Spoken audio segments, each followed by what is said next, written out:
4 মাসের ব্যবধানে আবারও 2 অঙ্কের ঘরে উঠেছে খাদ্য মূল্যস্ফীতি। বাংলাদেশ পরিসংখ্যান ব্যুরোর হালনাগাদ মূল্যস্ফীতির প্রতিবেদন অনুযায়ী চলতি বছরের এপ্রিল মাসে খাদ্য মূল্যস্ফীতি ছিল 10.22%। এর আগে গত নভেম্বর মাসে 10.76% উঠেছিল খাদ্য মূল্যস্ফীতি। সরকারি হিসেবে মূল্যস্ফীতি যে তথ্য প্রকাশ পাচ্ছে, বাজারের বাস্তব চিত্র তার চেয়েও খারাপ বলে মনে করেন অর্থনীতিবিদরা।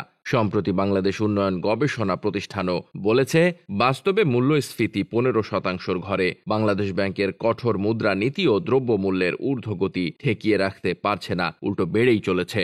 নানা পদক্ষেপের পরও উচ্চ মূল্যস্ফীতি বেড়ে চলা নিয়ে ঢাকা চেম্বারের প্রেসিডেন্ট আশরাফ আহমেদ বলেন, করোনা মহামারীর পর পৃথিবীর সব দেশেই মূল্যস্ফীতির চাপ পরিলক্ষিত হয়েছে, বাংলাদেশও এর ব্যতিক্রম নয়। তবে পরিস্থিতি মোকাবেলায় সরকারি ব্যয় সংকোচনের কোনো বিকল্প নেই এবং আগামী বাজেটে আমরা এর প্রতিফলন প্রত্যাশা করছি। সরকারকে ব্যয় নিয়ন্ত্রণে আরও মনোযোগী হতে হবে। বিবিএস এর প্রতিবেদন অনুযায়ী মূল্যস্ফীতির হার শহরের চেয়ে গ্রামে বেশি।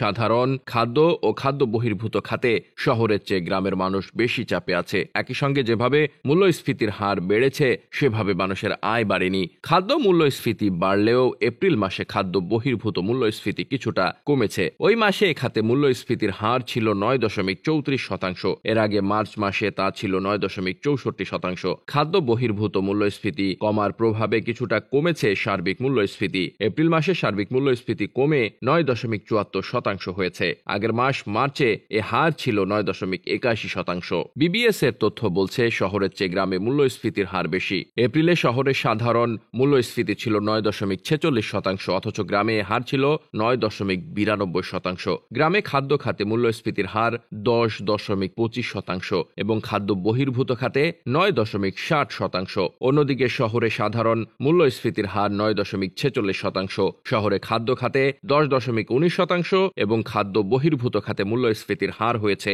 9.1%। বিবিএস বলছে, যেখানে এপ্রিল মাসে সাধারণ মূল্যস্ফীতির হার ছিল 9.74%, সেখানে মজুরি সূচক বেড়ে মাত্র 7.85% হয়েছে। তার মানে সংসারের খরচ মেটাতে ধার দেনা করতে হচ্ছে। কৃষিতে 8.25, শিল্প খাতে 7.36 ও সেবা খাতে মজুরি সূচক 8.45%। কোনো খাতেই 9%-এর ওপরে মজুরি নেই, অথচ সাধারণ মূল্যস্ফীতি 10%-এর কাছাকাছি। Desk report, বার্তাবাজার।